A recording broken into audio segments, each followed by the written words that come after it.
All right, welcome back. So in this lecture, we're going to talk about the eyedropper tool, the 3D material eyedropper tool, the color sampler tool, the ruler tool, the note tool, and the count tool.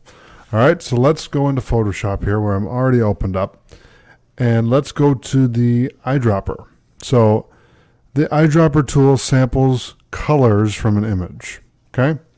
So if I click on this, and let me just see what the keyboard shortcut is. So the keyboard shortcut is I. Okay, so if I hit V for the move tool and then hit I, now I have the eyedropper.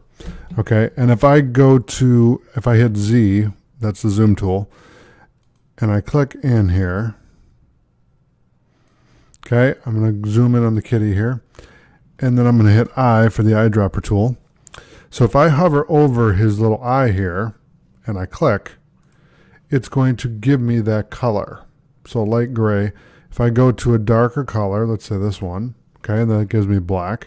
If I click here, it gives me kind of a pink for his pink nose. If I go here, it's more of like a darker white. Okay.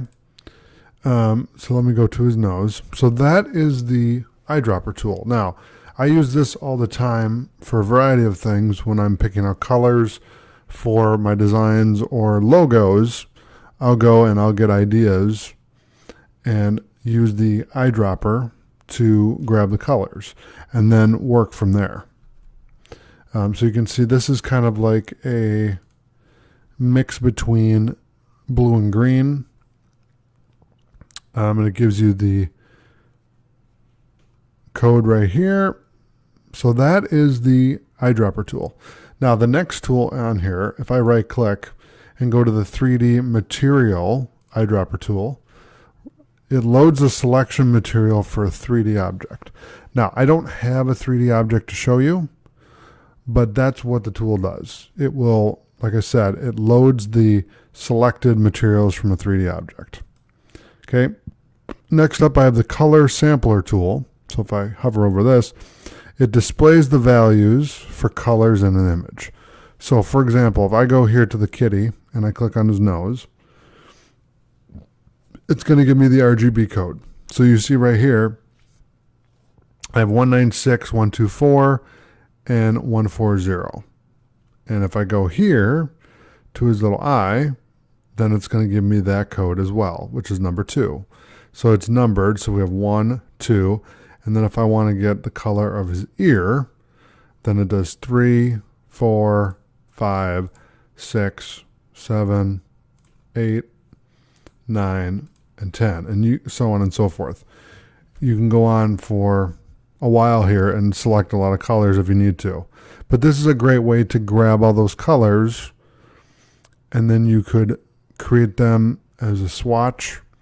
So if I went to the window and went to swatches, we could create a swatch from that like this, and we can make it swatch 1, and then you would just we'd go to number 2 here, and we would actually use the eyedropper for that.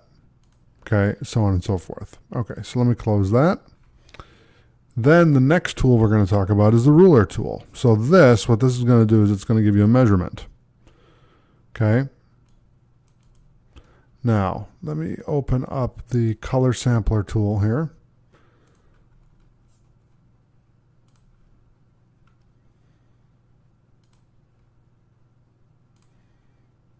What I'm going to do is I'm going to reset the workspace here, and then I'm going to use this tool, and what it's going to do, it'll bring that back, and then what I'm going to do when I bring the ruler tool in here, it's going to give me the measurement. So you can see right here the width is 141 and the height is negative 108.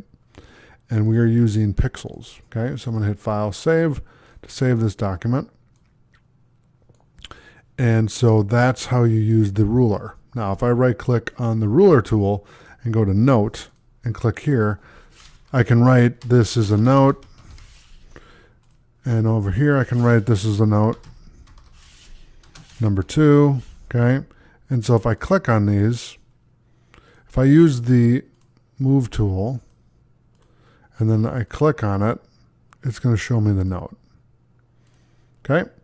Then the final tool that we're going to use in here, if I right click, is the count tool. So we can go 1, 2, 3, 4, 5, 6, 7, 8, 9, and 10. Okay. So there you go. That's the eyedropper tool and the toolbar with all the other tools in it. So it's not just the eyedropper, but it's the 3D material eyedropper tool, the color sampler tool, the ruler tool, the note tool, and the count tool. All right, so thanks for watching. Hit Control S for me to save this, and I'll see you in the next lecture. Take care.